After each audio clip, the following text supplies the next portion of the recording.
ഇത് കേട്ട സഖാവ് പിണറായി വിജയൻ ആന്റണി കുഞ്ഞാലിക്കുട്ടിയോട് പറഞ്ഞതുപോലെ പറഞ്ഞ് തിരിച്ചയക്കുകയല്ല ചെയ്തത്. തന്റെ 2 സഹപ്രവർത്തകരുടെ കൈയും പിടിച്ച് മാറി നിൽക്കണോ എന്ന് പറഞ്ഞ് കലാപബാധിത പ്രദേശം സന്ദർശിച്ചു. അങ്ങനെ ആവണം ഒരു മുഖ്യമന്ത്രി, അങ്ങനെ ആവണം ഒരു ഭരണകർത്താവ്.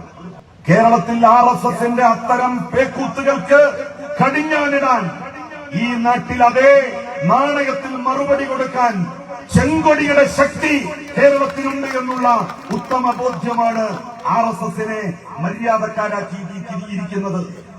ഒരു ചെറിയ മുറിവ് പറ്റി ഏതെങ്കിലും ഒരു കോൺഗ്രസുകാരൻ ആശുപത്രിയിലാക്കപ്പെട്ടിട്ടുണ്ടോ? RSSകാരുമായിട്ടുള്ള സംഘർഷത്തിൽ കോൺഗ്രസുകാരെ കൊന്നിട്ടുണ്ട്.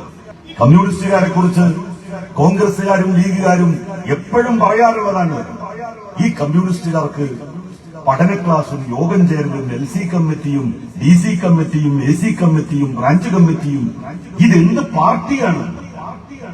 എടോ, അങ്ങനെ ബ്രാഞ്ച് കമ്മിറ്റിയും LC കമ്മിറ്റിയും AC കമ്മിറ്റിയും ജില്ലാ കമ്മിറ്റിയും പഠന ക്യാമ്പുകളും നിരന്തരം നടക്കുന്നത് കൊണ്ടാണ് കമ്മ്യൂണിസ്റ്റുകാർ ഇന്നും RSSനോട് ഇഞ്ചോടിഞ്ച് പൊരുതി നിൽക്കുന്നത്.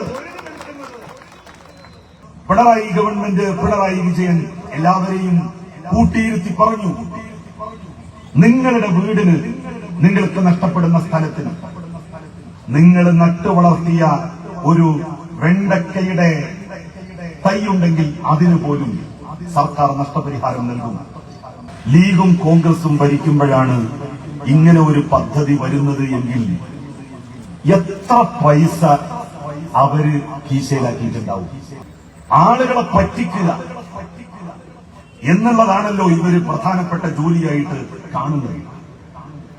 ഈ കോടിക്കണക്കിന് രൂപ ആളുകൾക്ക് നഷ്ടപരിഹാരമായി കൊടുത്തിട്ട് ഒരു കാലിച്ചായ, ഒരു കട്ടൻ ചായ ഏതെങ്കിലും ഒരു സഖാവ് വാങ്ങിക്കുടിച്ചു എന്ന് നിങ്ങൾക്ക് ആർക്കെങ്കിലും പറയാൻ വേണ്ടി കഴിയൂ? അതാണ് കോൺഗ്രസും ലീഗും CPM-ഉം ഇടതുപക്ഷ മുന്നണിയും തമ്മിലുള്ള വ്യത്യാസം. 6 വരി പാത യാഥാർത്ഥ്യമായത്. അപ്പോഴാണ് ഏതോ ഒരു സ്ഥലത്ത് ഇടിഞ്ഞിട്ടുണ്ട്, എവിടെ പിണറായി എന്ന് വെച്ച് കണ്ടപ്പോ ഞാൻ ഇടങ്ങളല്ലേ പറഞ്ഞത് ഇത് ഗഡ്കരിയുടെ റോഡാണ്. ഒരു സ്ഥലത്ത് വിണ്ടപ്പോ പിണറായി റിയാസ് എന്നും ചോദിച്ച് കോൺഗ്രസുകാരും ലീഗുകാരും ഇറങ്ങിയിരിക്കുകയാണ്. ഒരു സ്ഥലത്തല്ലേ വിണ്ടിട്ടുള്ളൂ. മലയാള മനോരമയൊക്കെ എന്താ എഴുതുന്നത്? ഇന്നത്തെ മലയാള മനോരമയുടെ ഹെഡിങ് കണ്ടെങ്കിൽ ഞാൻ അത്ഭുതപ്പെട്ടു. കണക്ക് പിണറായി വിജയൻ പ്രധാനമന്ത്രിയെ സ്റ്റേജിലിരുത്തിക്കൊണ്ട് വായിച്ചില്ലേ? ഇന്ത്യ മഹാരാജ്യത്തിന്റെ ചരിത്രത്തിൽ ഒരു സംസ്ഥാന സർക്കാരിന്റെ മുൻകൈയിൽ വന്നിട്ടുള്ള ആദ്യത്തെ തുറമുഖമാണ് ഈ വിഴിഞ്ഞം തുറമുഖം. കേരളത്തിന്റെ ആവശ്യങ്ങൾക്ക് കഴിഞ്ഞ 10 വർഷക്കാലത്തെ 11 വർഷക്കാലത്തെ പഴക്കമല്ല ഉള്ളത്. കേരളത്തിന്റെ റെയിൽവേയുടെ വികസനത്തിന് പതിറ്റാണ്ടുകളുടെ പഴക്കമുണ്ട്.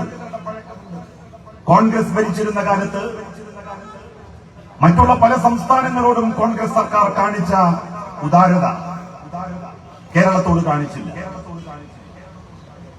ഓൾ ഇന്ത്യ മെഡിക്കൽ ഇൻസ്റ്റിറ്റ്യൂട്ട് കേരളത്തിൽ വന്നില്ല എന്ന് ഇടതുപക്ഷത്തിന് പറയാം.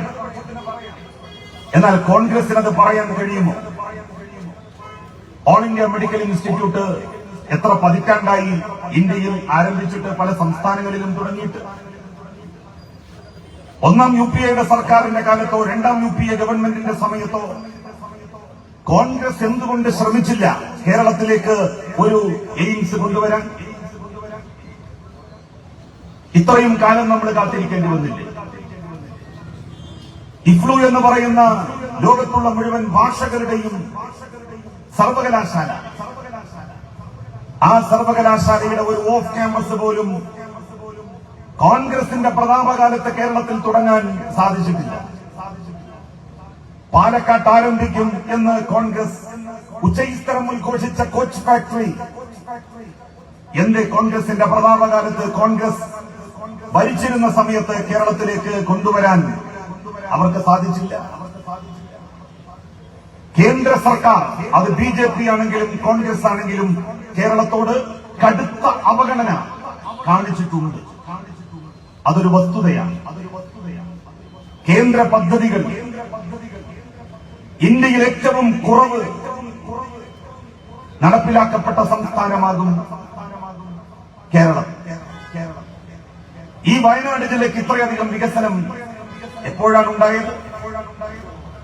UDFന്റെ ഈറ്റിലം എന്നാണല്ലോ വയനാട് അറിയപ്പെടുന്നത്. റോഡുകളൊക്കെ ഇത്ര മനോഹരമായി റബ്ബറൈസ് ചെയ്യപ്പെട്ടത് ഏത് കാലത്താണ്? ലീഗ് ഭരിച്ചിരുന്ന സമയത്താണോ? കോൺഗ്രസ് ഭരിച്ചിരുന്ന സമയത്താണോ? എല്ലാ PWD റോഡുകളും വയനാട് ജില്ലയിലെന്നല്ല കേരള സംസ്ഥാനത്ത് മുഴുവൻ പ്രദേശങ്ങളിലും റബ്ബറൈസ് ചെയ്യപ്പെട്ടിരിക്കുന്നു. വയനാട് ജില്ലയോട് ഇത്രയധികം നീതി കാണിച്ച ഒരു സർക്കാർ, ഒന്നും രണ്ടും പിണറായി സർക്കാരുകളെ പോലെ മറ്റേത് സർക്കാരുണ്ട്? ടൂറിസം പ്രൊമോഷന്റെ ഭാഗമായി വയനാട്ടിൽ ഏറ്റവും അധികം ടൂറിസ്റ്റുകൾ എത്തിത്തുടങ്ങിയ കാലയളവ് ഏതാണ്? ഒന്ന് പരിശോധിച്ചു നോക്കൂ. ടൂറിസ്റ്റുകളെ സ്വീകരിക്കാനുള്ള സംവിധാനങ്ങൾ, റിസോർട്ടുകൾ, ഇതൊക്കെ സ്വകാര്യ വ്യക്തികൾ ഏത് കാലയളവിലാണ് പണിതത് എന്ന് പരിശോധിച്ചു നോക്കൂ. വയനാട്ടിലെ ഓരോ ചെറിയ ചെറിയ പട്ടണങ്ങൾക്കും അഭിവൃദ്ധിയും പുരോഗതിയും ആളുകളുടെ ആധിക്യം കൊണ്ട് ഉണ്ടായത് ഏത് കാലയളവിലാണ് എന്ന് നിങ്ങളൊന്ന് പഠനം നടത്തി നോക്കൂ. എല്ലാ അർത്ഥത്തിലും കഴിഞ്ഞ 9 വർഷം വയനാട് ജില്ലയുടെ അഭിവൃദ്ധിയുടെയും പുരോഗതിയുടെയും കാലമാണ്. ഏറ്റവും അവസാനം ചൂരൽമലയിൽ ദുരന്തമുണ്ടായി. ആ ദുരന്തത്തെ തുടർന്ന് അവിടെ കഷ്ടനഷ്ടങ്ങൾ സംഭവിച്ചവർക്ക്, ബന്ധുമിത്രാദികളെ നഷ്ടപ്പെട്ടവർക്ക്, വീടും സ്വത്തുവകകളും ഇല്ലാതായവർക്ക് ഒരു നഗരം തന്നെ സൃഷ്ടിക്കുവാനുള്ള തയ്യാറെടുപ്പിലാണ് സംസ്ഥാന ഗവൺമെന്റ്. അതിന്റെ പണി യുദ്ധകാലാടിസ്ഥാനത്തിലാണ് പുരോഗമിക്കുന്നത്. ഈ സർക്കാരിന്റെ കാലാവധിക്ക് മുമ്പ് ചൂരൽമലയിലെ മുഴുവൻ മനുഷ്യരെയും പുനരധിവസിപ്പിക്കും. അവർക്ക് വേണ്ടി ഒരു നഗരം തന്നെ പണിയപ്പെട്ടുകൊണ്ടിരിക്കുകയാണ്. റോഡുകൾ റബ്ബറൈസ് ചെയ്യപ്പെടുന്നു. ടൂറിസം മേഖലയ്ക്ക് വലിയ പ്രമോഷൻ നൽകുന്നു. ഈ നാട്ടിലെ ഓരോ വ്യക്തിക്കും അതിന്റെ നേട്ടങ്ങൾ ലഭ്യമാകുന്നു. കേരളത്തിൽ ഇടതുപക്ഷ ജനാധിപത്യ മുന്നണി 9 വർഷം ഭരിച്ചതുകൊണ്ടുണ്ടായ നേട്ടം എന്ത് എന്ന് ചോദിക്കുന്നവരില്ലേ? ഒറ്റക്കാര്യം പറയാം, ഈ നാട്ടിൽ വർഗീയമായിട്ടുള്ള സംഘർഷങ്ങൾ വിവിധ മതസമുദായങ്ങൾ തമ്മിൽ ഉണ്ടായില്ല. അതുതന്നെയല്ലേ ഏറ്റവും വലിയ നേട്ടം? ഏതെങ്കിലും ഒരു മതവിഭാഗക്കാരന്റെ ആരാധനാലയം തകർക്കപ്പെടുന്ന സ്ഥിതി ഉണ്ടായി. ഏതെങ്കിലും 2 മതവിഭാഗങ്ങൾ തമ്മിൽ UDF ഭരിച്ചിരുന്ന കാലത്തെന്നതുപോലെ മാറാട്ടേറ്റുമുട്ടി നിരവധി പേർ മരിച്ചതുപോലെ ഒരാളെങ്കിലും ഒരു സംഘർഷത്തിൽ മുറിവേറ്റ് ആശുപത്രിയിലാക്കപ്പെട്ട സ്ഥിതി സംജാതമായിട്ടുണ്ടോ കേരളത്തിൽ കഴിഞ്ഞ 9 വർഷമായി? മതജാതി ശക്തികൾക്ക് മുഴുവൻ മൂക്കിലേറിട്ടില്ലേ ഇടതുപക്ഷ സർക്കാർ? UDF ഭരിക്കുമ്പോ ആനയെപ്പോലെ വമ്പ് കാണിക്കുന്ന, കാട്ടാനകളെ പോലെ മതിച്ചു നടക്കുന്ന ജാതി സമുദായ നേതാക്കൾ ഇന്നെവിടെ? അവരൊക്കെ ഏത് മാളത്തിലാണ് ഒളിച്ചിരിക്കുന്നത്? അവരൊക്കെ ഇനി പുറത്തു വരും. എന്നെങ്കിലും UDF സർക്കാർ അധികാരത്തിൽ വരുന്ന ഒരു കാലം ഉണ്ടാകുമെങ്കിൽ എല്ലാവർക്കും കൊടുക്കേണ്ട ബഹുമാനം നമ്മൾ കൊടുക്കണം. പക്ഷേ നാട്ടിലെ ജനങ്ങൾക്കിടയിൽ അസ്വാരസ്യവും അസ്വസ്ഥതയും അകൽച്ചയും പടർത്താൻ ശ്രമിക്കുന്നവരോട് ഒരു നിലക്കും കോംപ്രമൈസ് ചെയ്യാൻ വേണ്ടി പാടില്ല. അനുരഞ്ജനത്തിന്റെ വഴി സ്വീകരിക്കാൻ പാടില്ല എന്നുള്ള കാർക്കശ്യത കേരളത്തിന്റെ മുഖ്യമന്ത്രി സഖാവ് പിണറായി വിജയൻ ഉണ്ട് എന്നുള്ളതാണ് അദ്ദേഹത്തെ മറ്റു ഭരണകർത്താക്കളിൽ നിന്ന് വ്യത്യസ്തമാക്കുന്നത്. ഇന്ത്യക്ക് മാതൃകയായി കേരളം മാറുകയാണ്. ഇവിടെ പല നിയമങ്ങളും നടപ്പിലാക്കി കേന്ദ്ര സർക്കാർ. അത്തരം നിയമങ്ങൾ ജനങ്ങളെ ഭിന്നിപ്പിക്കുന്ന നിയമങ്ങൾ, ആളുകളെ വിഭജിക്കുന്ന നിയമങ്ങൾ, ഏതെങ്കിലും ഒരു മതസമുദായത്തെ ഈ നാട്ടിൽ നിന്ന് ആട്ടിയോടിക്കുവാൻ ഉതകുന്ന നിയമങ്ങൾ, അത് കേരളത്തിൽ നടപ്പിലാക്കില്ല എന്ന് കേരളത്തിന്റെ മുഖ്യമന്ത്രി പ്രഖ്യാപിച്ചത് ബന്ധപ്പെട്ട മതസമുദായങ്ങൾക്ക് നൽകിയ ആശ്വാസം ചെറുതാണോ? ആലോചിച്ചു നോക്കൂ നിങ്ങൾ. യു പിയിലൊക്കെ നടക്കുന്നത് എന്താണ്? 10,000 ആളുകളെയാണ് യു പിയിൽ കഴിഞ്ഞ 10 കൊല്ലത്തിനുള്ളിൽ വെടിവെച്ച് കൊന്നത്. ആ 10,000 ആളുകളിൽ മഹാഭൂരിഭാഗവും ആരാണെന്ന് ഞാൻ പറയേണ്ട കാര്യമുണ്ടോ? നമ്മൾ കണ്ടില്ലേ?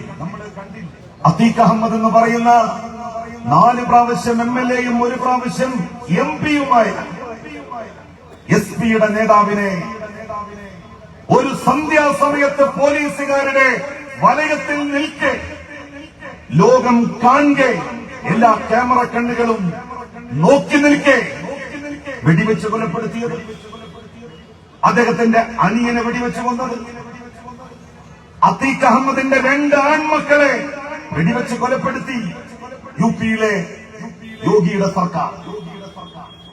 ഭാര്യയെ കൊലക്കേസിൽ പ്രതിയാക്കി പിടികിട്ടാപ്പുള്ളിയായി പ്രഖ്യാപിച്ചു. വയസ്സാകാത്ത, പ്രായപൂർത്തിയാകാത്ത 2 കുട്ടികളെ ജുനൈൽ ഹോമിലേക്ക് അയച്ചു. ഒരു കുടുംബത്തെ മുഴുവൻ നിഷ്കാസനം ചെയ്തു. ചോദിക്കാനും പറയാനും യു പിയിൽ ആരെങ്കിലും ഉണ്ടായോ?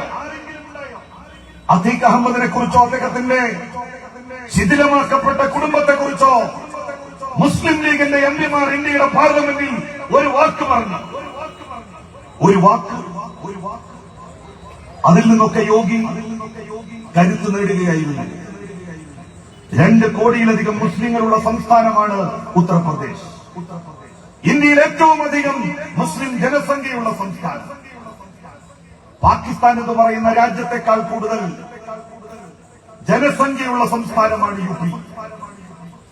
ഇന്ത്യയിൽ ഏറ്റവും കൂടുതൽ മുസ്ലിങ്ങൾ ഉള്ള സംസ്ഥാനം. ആ സംസ്ഥാനത്താണ് യോഗിയുടെ ഈ നരനായാട്ട് തുടർന്നുകൊണ്ടിരിക്കുന്നത്. യോഗിയുടെ നാട്ടിലാണ് ബാബറി മസ്ജിദ് തകർത്തെടുത്ത് രാമക്ഷേത്രം പണിതത്. അതവിടുത്തെ ഹിന്ദുമത വിശ്വാസികളുടെ ആഗ്രഹാഭിലാഷ പ്രകാരമായിരുന്നു. രാജ്യം മുഴുവൻ കഴിഞ്ഞ തെരഞ്ഞെടുപ്പിൽ BJP വോട്ട് ചോദിച്ചത് രാമക്ഷേത്രം ഞങ്ങൾ നിർമ്മിച്ചു എന്ന് പറഞ്ഞുകൊണ്ടാണ്.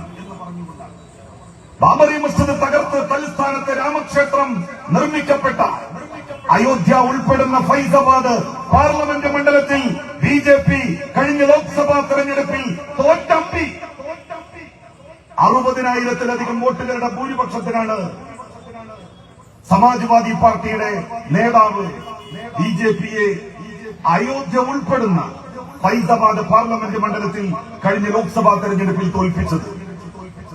അതിൽ നിന്ന് മനസ്സിലാകുന്നത് എന്താണ്?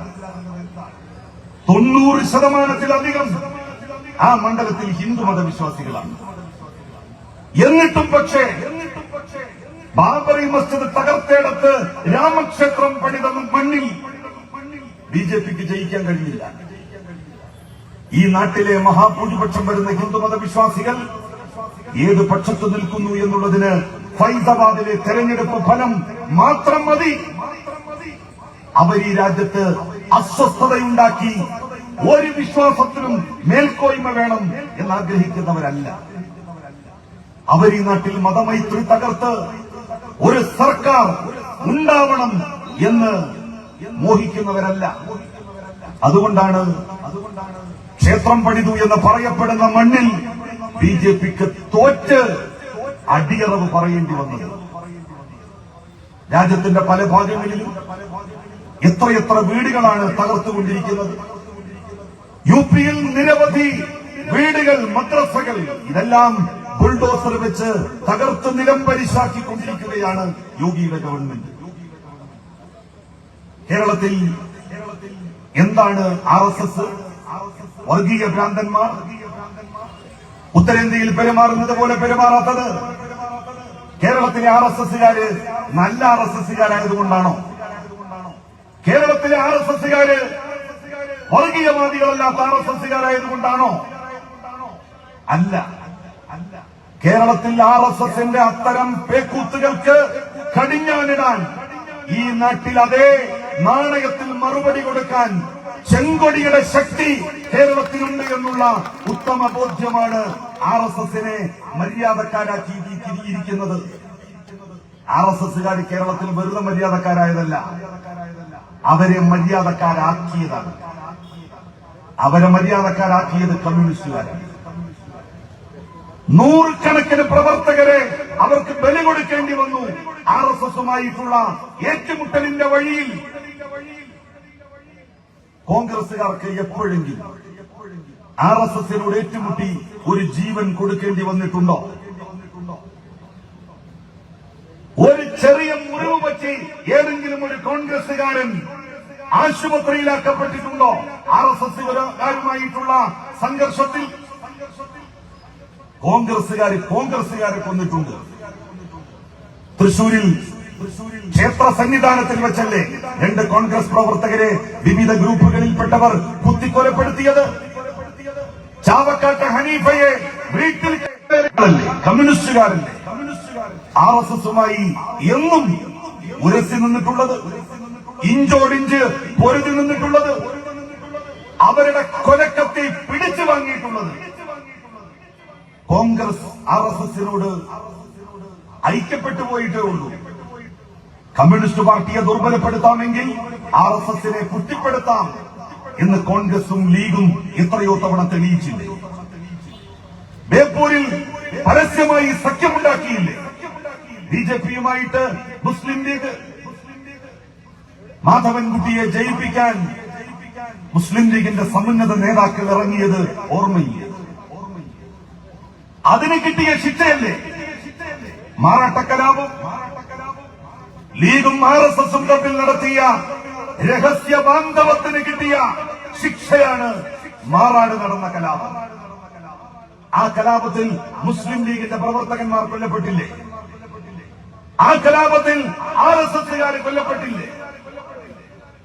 എന്നിട്ട് അങ്ങോട്ട് അന്നത്തെ UDFന്റെ സർക്കാരിന്റെ കാലത്ത്, ആന്റണിയുടെ കാലത്ത്, അദ്ദേഹം മുഖ്യമന്ത്രിയായിരുന്ന സമയത്ത് കുഞ്ഞാലിക്കുട്ടി ഉൾപ്പെടെ സന്ദർശനത്തിന് ചെന്നപ്പോ RSSന്റെ നേതാക്കൾ അവരെ തടഞ്ഞു നിർത്തി.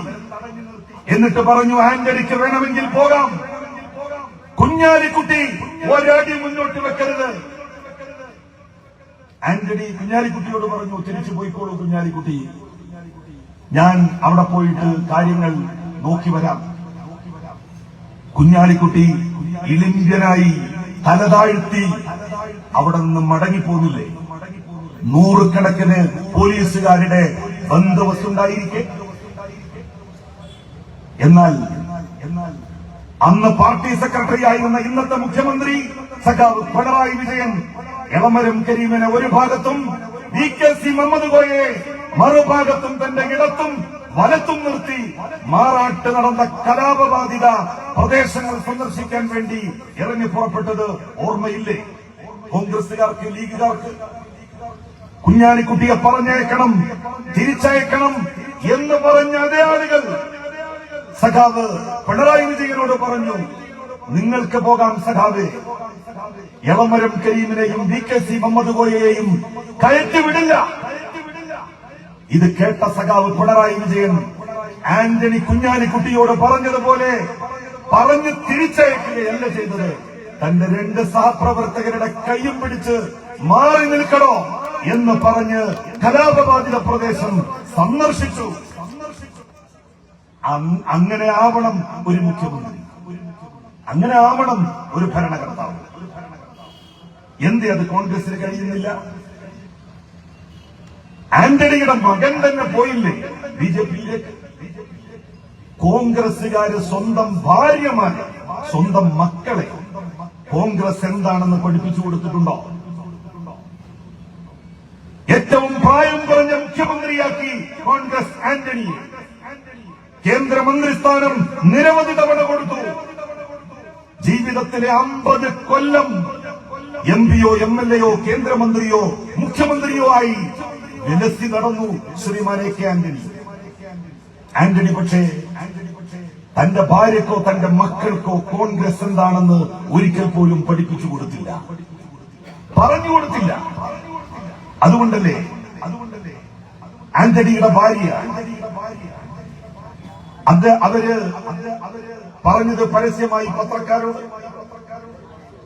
അവരൊരു ചർച്ചിൽ പോയി പുരോഹിതനോട് പറഞ്ഞു, ഞാൻ ഇന്നലെ ഒരു സ്വപ്നം കണ്ടിരിക്കുന്നു, എന്റെ മകൻ BJP ആകുന്നത്, എന്താണ് ഫാദർ ചെയ്യേണ്ടത്?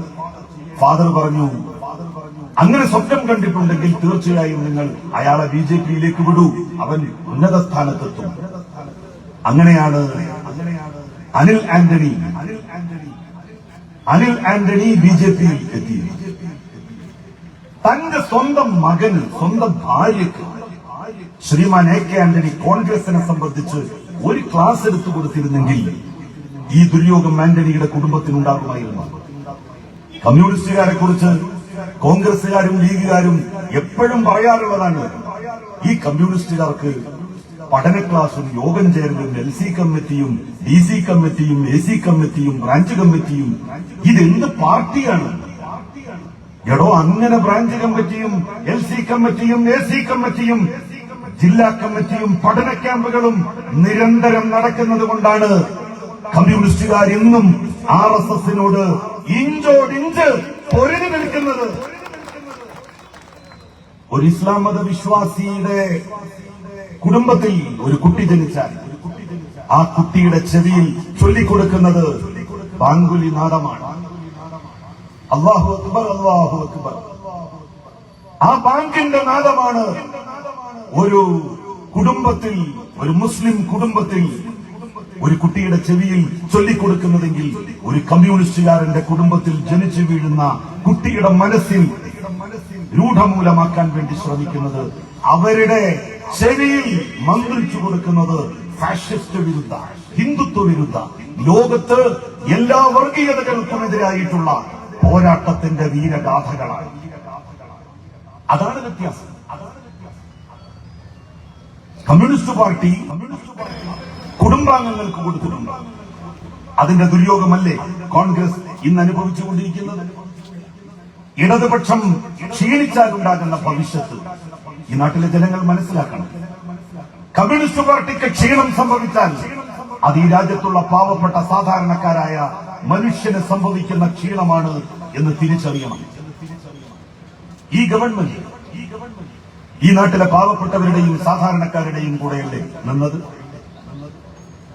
1600 രൂപ ക്ഷേമ പെൻഷൻ കഴിഞ്ഞ 9 കൊല്ലക്കാലമായി കേരളത്തിൽ ലഭിച്ചുകൊണ്ടിരിക്കുന്നു. 600 രൂപയായിരുന്നു UDF സർക്കാർ കേരളം ഭരിച്ചിരുന്ന സമയത്ത് ക്ഷേമ പെൻഷൻ കൊടുത്തിരുന്നത്. അതും 18 മാസം കുടിശ്ശികയാക്കിയിട്ടാണ് ഉമ്മൻചാണ്ടിയുടെ സർക്കാർ അന്ന് ഇറങ്ങിപ്പോയത്. ആ കുടിശ്ശിക മുഴുവൻ കൊടുത്തു തീർത്തതിന് ശേഷം 1000 രൂപയാക്കി വർദ്ധിപ്പിച്ചു ക്ഷേമ പെൻഷൻ. UDF-ന്റെ കാലത്ത് 34 ലക്ഷം ആളുകൾക്കായിരുന്നു ക്ഷേമ പെൻഷൻ കൊടുത്തിരുന്നത് എങ്കിൽ 1600 രൂപ വെച്ച് 64 ലക്ഷത്തോളം ആളുകൾക്ക് കേരളത്തിൽ ക്ഷേമ പെൻഷൻ നൽകുന്നു. 2 ഗഡു ഇതാ ഇപ്പോൾ അനുവദിച്ചു കഴിഞ്ഞു. ഈ നാട്ടിലെ വയോജനങ്ങൾക്ക് 64 ലക്ഷം വരുന്ന വയോജനങ്ങൾക്ക്, അവരിൽ വിധവകളുണ്ട്, ഭിന്നശേഷിക്കാരുണ്ട്. അവർക്ക് ഈ പെൻഷൻ നൽകുന്ന കരുത്ത് ചെറുതാണോ? ഇന്ത്യ മഹാരാജ്യത്ത് ഏത് സംസ്ഥാനത്തും മൊത്തം ജനസംഖ്യയുടെ 4-1 പേർക്ക് പെൻഷൻ കിട്ടുന്ന സാഹചര്യം നിലനിൽക്കുന്ന സംസ്ഥാനം ആകെ കേരളത്തിലെ ജനസംഖ്യ 2.5 കോടിയാണ്. ആ 2.5 കോടി ജനസംഖ്യയിൽ 64 ലക്ഷത്തോളം ആളുകൾക്കാണ് ക്ഷേമ പെൻഷൻ. എന്ന് വെച്ചാൽ 5 ആളുകൾ കൂടിയാൽ അതിൽ ഒരാൾക്ക് ക്ഷേമ പെൻഷനുണ്ട്. ഇത് നിലനിൽക്കുന്ന മറ്റേതെങ്കിലും ഒരു സംസ്ഥാനമുണ്ടോ? കേരളത്തിൽ മറ്റെവിടെയെങ്കിലും, ഇന്ത്യ രാജ്യത്ത് മറ്റെവിടെയെങ്കിലും നിങ്ങൾക്ക് കാണിച്ചു തരാൻ വേണ്ടി സാധിക്കും? 4.5 ലക്ഷത്തിലധികം ആളുകൾക്കാണ് 9 കൊല്ലം കൊണ്ട് പുതിയ വീടുകൾ കൊടുത്തത്. ഒന്നും രണ്ടും പിണറായി സർക്കാരുകൾ 4.5 ലക്ഷം ആളുകൾക്ക് 4.5 ലക്ഷത്തിലധികം വീടുകൾ, ഏതാണ്ട് 5.25 ലക്ഷം അപേക്ഷകരാണുള്ളത്. 75,000 പേർക്ക് ഈ ഒരു കൊല്ലം കൊണ്ട് പുതിയ വീടുകളിലേക്ക് മാറി താമസിക്കാൻ സാധിക്കും. അങ്ങനെ വരുമ്പോൾ 5.25 ലക്ഷം കുടുംബങ്ങൾക്കാണ് 5.25 ലക്ഷം വീടുകൾ ഇടതുപക്ഷ സർക്കാർ നൽകിയിരിക്കുന്നത്. ഈ വയനാട്ടിൽ അതിന്റെ കൂടുതൽ ഗുണഭോക്താക്കൾ ഉണ്ടല്ലോ, ഞാനത് പറയേണ്ടതുണ്ടോ? അങ്ങനെ എന്തൊക്കെ സർക്കാർ സ്കൂളുകളിലേക്ക് പോയി നോക്കൂ നിങ്ങൾ. പണ്ടത്തെ സർക്കാർ സ്കൂളാണോ ഇപ്പോൾ? 9 കൊല്ലങ്ങൾക്ക് മുൻപ് എന്തായിരുന്നു സർക്കാർ സ്കൂളുകളുടെ സ്ഥിതി? അവിടെ ടോയ്ലറ്റ് സൗകര്യമുണ്ടായിരുന്നു കുട്ടികൾക്ക്? തകർന്നടിഞ്ഞ കെട്ടിടങ്ങൾ, ചീഞ്ഞുനാറിയ പരിസരങ്ങൾ, ചോർന്നൊലിക്കുന്ന ക്ലാസ് റൂമുകൾ, ഒടിഞ്ഞ ബെഞ്ചുകൾ, തകർന്ന കസേരകൾ, ഇതൊക്കെയായിരുന്നില്ലേ സർക്കാർ സ്കൂളുകളുടെ അവസ്ഥ? ഇന്ന് നിങ്ങൾ ഏതെങ്കിലും ഒരു സർക്കാർ സ്കൂളിൽ ഒന്ന് പോയിട്ട് അന്നത്തെ സാഹചര്യമാണോ നിലനിൽക്കുന്നത് എന്ന് പരിശോധിച്ചു നോക്ക്. എല്ലാ സ്കൂളുകളും ഹൈടെക് ആക്കി. ഇംഗ്ലീഷ് മീഡിയം ബാച്ചുകൾ തുടങ്ങി വ്യാപകമായി. 1ാം ക്ലാസ് മുതൽ 10ാം ക്ലാസ് വരെ പഠന സൗകര്യമുള്ള സർക്കാർ സ്കൂളുകളിൽ മുഴുവൻ ഇംഗ്ലീഷ് മീഡിയം ബാച്ചും തുടങ്ങി. 2 ബാച്ചുണ്ടെങ്കിൽ 1 ഇംഗ്ലീഷ് മീഡിയം ആക്കാം. 4 ബാച്ചുണ്ടെങ്കിൽ 2 എണ്ണം ഇംഗ്ലീഷ് മീഡിയം ആക്കാം. 6 ബാച്ചുകളുണ്ടെങ്കിൽ 3 എണ്ണം ഇംഗ്ലീഷ് മീഡിയം ആക്കാം. സാധാരണക്കാരന്റെ മക്കൾക്ക് ഇംഗ്ലീഷ് മീഡിയം സ്കൂളിൽ ഒരു പൈസയും കൊടുക്കാതെ പഠിക്കാനുള്ള സാഹചര്യം പിണറായിയുടെ ഗവൺമെന്റ് ഉണ്ടാക്കിയില്ലേ? സർക്കാർ ആശുപത്രികളിലേക്ക് ഒന്ന് പോയി നോക്കൂ നിങ്ങൾ. UDF ഭരിച്ചിരുന്ന കാലത്തെ പോലെയാണോ സർക്കാർ ആശുപത്രികൾ? അവിടെ ഏത് രോഗത്തിനുമുള്ള ചികിത്സ ലഭ്യമാകുന്ന സ്ഥിതി ഉണ്ടായില്ല. കോഴിക്കോട് മെഡിക്കൽ കോളേജിൽ, വയനാട് മെഡിക്കൽ കോളേജിൽ ഉൾപ്പെടെ നിങ്ങൾ ഏത് ചികിത്സയും ലഭിക്കുന്ന സാഹചര്യം ഉണ്ടാക്കിയെടുത്തത് എപ്പോഴാണെന്ന് ചിന്തിച്ചു നോക്കിയിട്ടുണ്ടോ? പാവപ്പെട്ടവരുടെയും സാധാരണക്കാരുടെയും പ്രശ്നങ്ങളെ അഭിമുഖീകരിച്ചതോടൊപ്പം നാടിന്റെ വികസനത്തിനു വേണ്ടിയും ഗവൺമെന്റ് കർശനമായ നിലപാടുകൾ സ്വീകരിച്ചിട്ടുണ്ട്.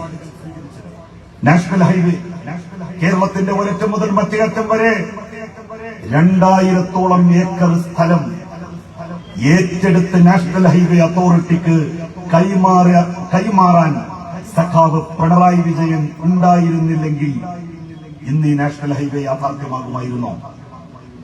UDFന്റെ സർക്കാർ വേണ്ടെന്ന് വെച്ച പദ്ധതിയല്ലേ? പൊന്നും വില കൊടുത്തല്ലേ സർക്കാർ സ്ഥലം ഏറ്റെടുത്തത്? ഒരാളുടെ കണ്ണുനീര് വീണ് കുതിരാത്ത മണ്ണിലൂടെയാണ് നാഷണൽ ഹൈവേ കേരളത്തിന്റെ ഒരറ്റം മുതൽ മറ്റേ അറ്റം വരെ പണിതുകൊണ്ടിരിക്കുന്നത്. അത് ഗഡ്കരിയാണ് എന്നാണ് കുഞ്ഞാലിക്കുട്ടി സാഹിബ് പറഞ്ഞത്. എടോ, ഗഡ്കരി മന്ത്രിയായിരുന്ന കാലത്ത്, അല്ലെങ്കിൽ കോൺഗ്രസ് മന്ത്രിയായിരുന്ന കാലത്ത്, കോൺഗ്രസിന് ഭരണമുണ്ടായിരുന്ന കാലത്ത് ഈ നാഷണൽ ഹൈവേ നിങ്ങൾക്ക് പണിയാമായിരുന്നില്ലേ?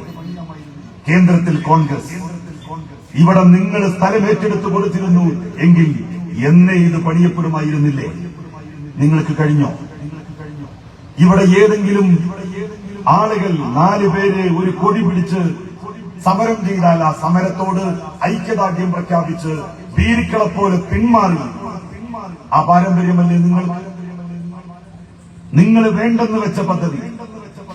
കത്തിയും കഴുത്തും കോൺഗ്രസിന്റെ കയ്യിലായിരുന്ന കാലത്ത്, കേന്ദ്രവും കേരളവും കോൺഗ്രസ് ഭരിച്ചിരുന്ന കാലം, ആ കാലത്ത് എന്തേ നിങ്ങൾക്ക് സ്ഥലമേറ്റെടുത്തു കൊടുത്ത് കോൺഗ്രസ് സർക്കാരിനെ കൊണ്ട് ഇവിടെ നാഷണൽ ഹൈവേയുടെ 6 വരിപ്പാത ഉണ്ടാക്കിക്കാൻ സാധിച്ചില്ല? BJP വന്നു, അപ്പോഴും നിങ്ങൾക്ക് കഴിഞ്ഞില്ല.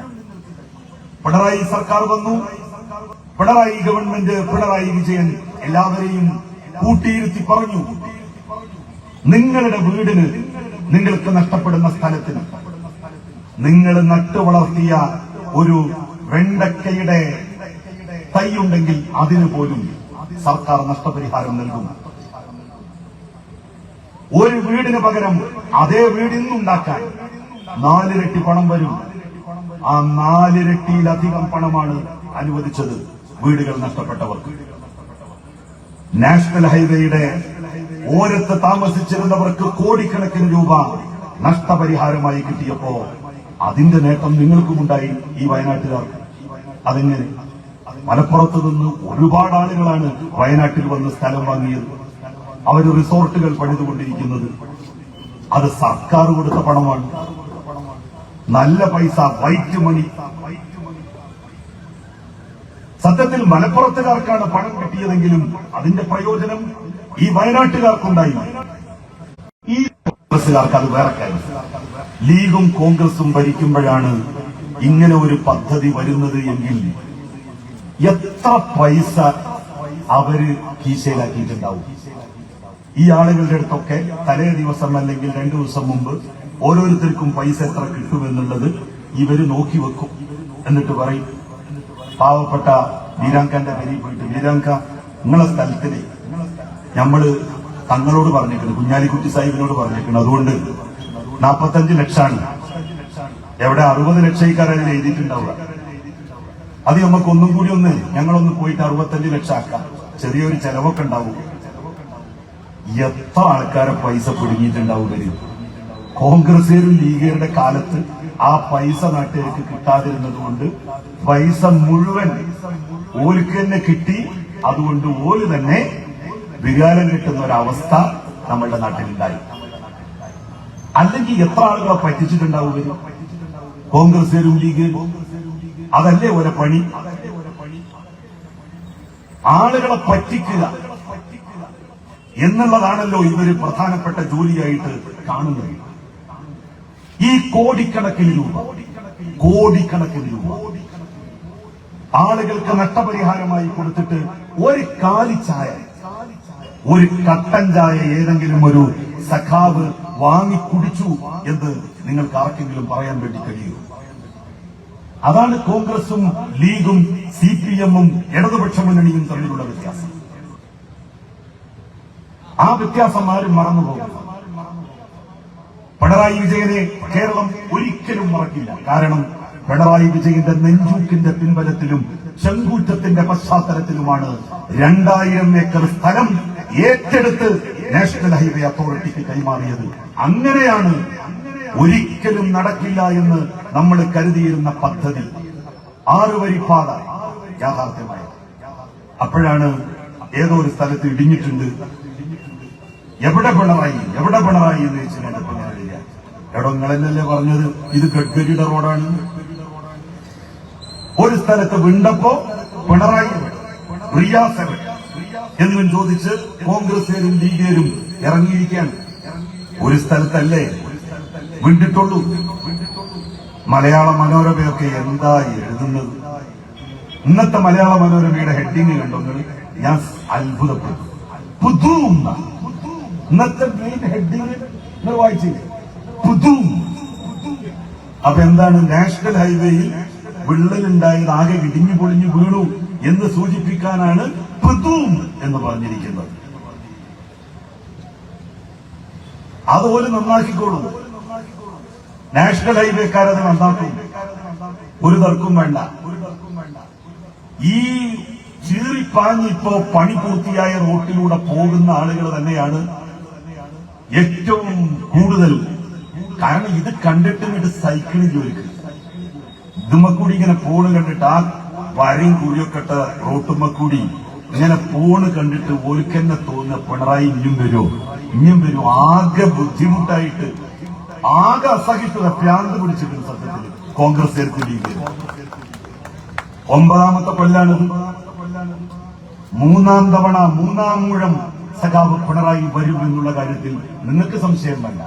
കാരണം ആ റോട്ടുമ്പോ കൂടി പോണേ ഒരു മനുഷ്യൻ UDF-ലോട്ട് രേഖപ്പെടുത്തിയ കുഴപ്പമുണ്ടെങ്കിൽ അതൊക്കെ തീർപ്പിക്കും. കാരണം നമ്മളും കൂടി കൊടുത്തിട്ടുണ്ട് 6000 കോടി രൂപ. 6000 കോടി എന്തിന്? സ്ഥലം ഏറ്റെടുക്കുമ്പോ കേരളത്തിൽ സ്ഥലവില കൂടുതലാണ്. അതുകൊണ്ട് സ്ഥലവിലയുടെ 25% സംസ്ഥാന ഗവൺമെന്റ് വഹിക്കണം എന്ന് പറഞ്ഞു കേന്ദ്രം. നമ്മളുടെ ആളുകൾക്കല്ലേ കിട്ടുന്നത്. 25% കൊടുത്താലും വേണ്ടിയില്ല, ഇവരെ വിടാൻ പറ്റില്ല എന്ന് നമ്മളും തീരുമാനിച്ചു. അങ്ങനെ 25% നമ്മൾ കൊടുത്തു. അങ്ങനെ സ്ഥലമുടമക്ക് 10 ലക്ഷം രൂപ കിട്ടിയിട്ടുണ്ടെങ്കിൽ അതിൽ 2.5 ലക്ഷം രൂപ നമ്മളുടേതാണ്, സംസ്ഥാന ഗവൺമെന്റിന്റേതാണ്. അപ്പൊ നമ്മളും കൂടി പണം കൊടുത്താണ് സ്ഥലം വാങ്ങിയത്. അവിടെ റോഡുണ്ടാക്കുമ്പോൾ അതിൽ ചില വ്യവസ്ഥകൾ മുന്നോട്ട് വെക്കാൻ നമുക്കും തീർച്ചയായും അവകാശമുണ്ട്. ആ അവകാശം വിനിയോഗിക്കും. കേടുപാടുകൾ വന്നിട്ടുണ്ടെങ്കിൽ അത് മാറ്റിക്കും. 5 കൊല്ലത്തേക്കാണ്. കേടുപാട് വരുന്നുണ്ടെങ്കിൽ അത് റെക്ടിഫൈ ചെയ്യാനുള്ള കരാർ അത് നമ്മുടെ സംസ്ഥാനത്തെ റോഡുകൾക്കും ബാധകമാക്കിയിരിക്കുന്നു. അപ്പൊ നാഷണൽ ഹൈവേ വന്നു, അത് വരില്ലായിരുന്നു. ഈ വയനാട് ജില്ലയിലെ എല്ലാ PWD റോഡുകളും റബറൈസ് ചെയ്തു. വിഴിഞ്ഞം തുറമുഖം വന്നു. ഏതാണ്ട് 8000 കോടി രൂപയാണ് ആ തുറമുഖത്തിന് വേണ്ടി ചെലവായത്. ഞാൻ സത്യത്തിൽ വിചാരിച്ചു തുറമുഖമല്ലേ, അത് കേന്ദ്ര സർക്കാർ ആകും വലിയൊരു തുക എടുത്തിട്ടുണ്ടാവുക. കണക്ക് പിണറായി വിജയൻ പ്രധാനമന്ത്രിയെ സ്റ്റേജിലിരുത്തിക്കൊണ്ട് വായിച്ചില്ലേ? ഇന്ത്യ മഹാരാജ്യത്തിന്റെ ചരിത്രത്തിൽ ഒരു സംസ്ഥാന സർക്കാരിന്റെ മുൻകൈയിൽ വന്നിട്ടുള്ള ആദ്യത്തെ തുറമുഖമാണ് ഈ വിഴിഞ്ഞം തുറമുഖം. 8000 കോടി രൂപ ചെലവായി. അതിൽ 5200 കോടി രൂപ സംസ്ഥാന സർക്കാർ നൽകിയതാണ്. 2000 കോടി രൂപ അദാനി ആ കമ്പനി നൽകിയതാണ്. തിരിച്ചു കൊടുക്കാമെന്നുള്ള വ്യവസ്ഥയിൽ കേന്ദ്ര സർക്കാർ ലോണായിട്ട് കടമായിട്ട് നൽകിയത് 814 കോടി രൂപ. അത് ഉദ്ഘാടനം ചെയ്യാനാണ് പ്രധാനമന്ത്രി വന്നത്. നമ്മളുടെ 5200 കോടി രൂപ ചെലവിട്ട് നമ്മൾ മുൻകൈയെടുത്തുണ്ടാക്കിയ വിഴിഞ്ഞം തുറമുഖം. ആ വിഴിഞ്ഞം തുറമുഖം ഉണ്ടാകുമായിരുന്നോ? പിണറായി വിജയനല്ല കേരളത്തിന്റെ മുഖ്യമന്ത്രിയെങ്കിൽ എന്തൊക്കെ ഇവര് അത് കല്ലെത്താക്കാൻ വേണ്ടി നോക്കി. എന്തൊക്കെ വിഴിഞ്ഞത്തെ പോലീസ് സ്റ്റേഷൻ ആക്രമിച്ചത് നിങ്ങൾക്ക് ഓർമ്മയില്ലേ? ചില മതനേതാക്കളെ മുന്നിൽ നിർത്തി ആ പദ്ധതിയുടെ കടക്ക് കത്തിവെക്കാൻ നോക്കിയത് ഓർമ്മയില്ലേ? മറന്നുപോയത് ഈ നാട്ടിലെ ജനങ്ങൾ. അതിനെയൊക്കെ അതിജീവിച്ച് നമ്മൾ വിഴിഞ്ഞം തുറമുഖം യാഥാർത്ഥ്യമാക്കി. ഗെയിൽ വാതക പൈപ്പിലെ ഏതാണ്ട് 300-400 കിലോമീറ്ററാണ്. അതും ഭൂമിക്കടിയിലൂടെ പാകിയിൽ സ്ഥാപിച്ചില്ലേ ഗെയിൽ വാതക പൈപ്പിലെ. ഇടമൺ കൊച്ചി പവർ ഹൈവേ കടുത്ത വേനലല്ലേ കഴിഞ്ഞുപോയത്. AC ഇല്ലാത്ത വീടുകളുണ്ടോ? ഇപ്പോ എന്തെങ്കിലും ഒരു രാത്രി നിങ്ങളുടെ വീട്ടിൽ പവർ കട്ടുണ്ടായോ? ലോഡ് ഷെഡിംഗ് ഉണ്ടായോ? ലോഡ് ഷെഡിങ്ങും പവർ കട്ടും ഉണ്ടാവാതിരുന്നത് എന്തുകൊണ്ടാണ്? ഇടമൺ കൊച്ചി പവർ ഹൈവേ, ഇലക്ട്രിസിറ്റിയുടെ പവർ ഹൈവേ 350 കിലോമീറ്റർ വലിക്കുന്നത് തടസ്സപ്പെട്ട് കിടക്കുകയായിരുന്നു. ഉമ്മൻചാണ്ടിയോട് ചില സ്വകാര്യ മുതലാളിമാർ പോയി പറഞ്ഞു, ഞങ്ങളുടെ എസ്റ്റേറ്റിന്റെ മുകളിലൂടെയാണ് ഈ ലൈൻ വലിച്ചു കൊണ്ടുപോവുക. ചില പള്ളി കമ്മിറ്റിക്കാർ പോയി പറഞ്ഞു, ഞങ്ങളുടെ പള്ളിക്ക് മുകളിലൂടെയാണ് ഇത് വലിച്ചു കൊണ്ടുപോവുക. ചില ക്ഷേത്ര കമ്മിറ്റിക്കാര്, ചില മസ്ജിദ് കമ്മിറ്റിക്കാര്, അവരൊക്കെ ആന്റണിയുടെ മുമ്പിൽ ഇതുപോലുള്ള പ്രശ്നങ്ങൾ അവതരിപ്പിച്ചു. ആന്റണി പറഞ്ഞു എങ്കിൽ വേണ്ട. പക്ഷേ പിണറായി വിജയൻ എല്ലാവരെയും വിളിച്ചിട്ട് പറഞ്ഞു, ഈ പവർ ഹൈവേ യാഥാർത്ഥ്യമായില്ലെങ്കിൽ കേരളം ഇരുട്ടിലാകും. നമ്മളുടെ മക്കൾ നാളെ ചിമ്മിണി വിളക്ക് കത്തിച്ചു വെച്ച് മണിക്കൂറുകൾ തള്ളി നീക്കേണ്ടി വരും, രാത്രികൾ തള്ളി നീക്കേണ്ടി വരും. ഞങ്ങൾ ഇത് വലിക്കാൻ വേണ്ടി പോവുകയാണ്. എതിർക്കേണ്ടവർക്ക് എതിർക്കാം. ഒരൊറ്റാൾ എതിർത്തോ? എടോ പിണറായി വിജയൻ ഒന്ന് നോക്കിയാൽ മതി, പിന്നെ ആരും എതിർക്കില്ല. അതുകൊണ്ടാണ് കൊച്ചി ഇടമൺ പവർ ഹൈവേ യാഥാർത്ഥ്യമായത്. കോൺഗ്രസിന്റെയും ലീഗിന്റെയും നേതാക്കൾക്ക് അങ്ങനെ ഒരു വിൽ പവർ ഉണ്ടോ? നിങ്ങൾ പിണറായി വിജയനെ നാട്ടിലിറങ്ങി കുറ്റം പറഞ്ഞു. നിയമസഭക്കകത്ത് എന്തെങ്കിലും ഒന്ന് പിണറായി വിജയനെ കുറിച്ച് പറയാൻ നിങ്ങൾക്ക് ധൈര്യമുണ്ടോ? പറഞ്ഞാൽ പിന്നെ നിങ്ങളുടെ പൊടി കാണാറുണ്ടോ കേരളത്തിന്റെ നിയമസഭയിൽ? എല്ലാം തേച്ചൊട്ടിക്കില്ലേ കേരളത്തിന്റെ മുഖ്യമന്ത്രി മറുപടി പ്രസംഗത്തിൽ?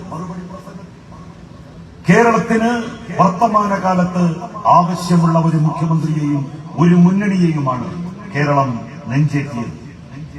ഒരു തവണയല്ല, 2 തവണ തുടർച്ചയായി ഭരണം ഇടതുപക്ഷത്തിന് ലഭിച്ചപ്പോൾ കേരളത്തിലുണ്ടായ മാറ്റം നിങ്ങൾ കണ്ടില്ലേ? 3ാമത്തെ ഊഴവും ഇടതുപക്ഷത്തിന് ലഭിച്ചാൽ കേരളം വാനോളം ഉയരും. LDF തുടരണം, LDF വരണം, കേരളം ആകാശത്തോളം ഉയരണം.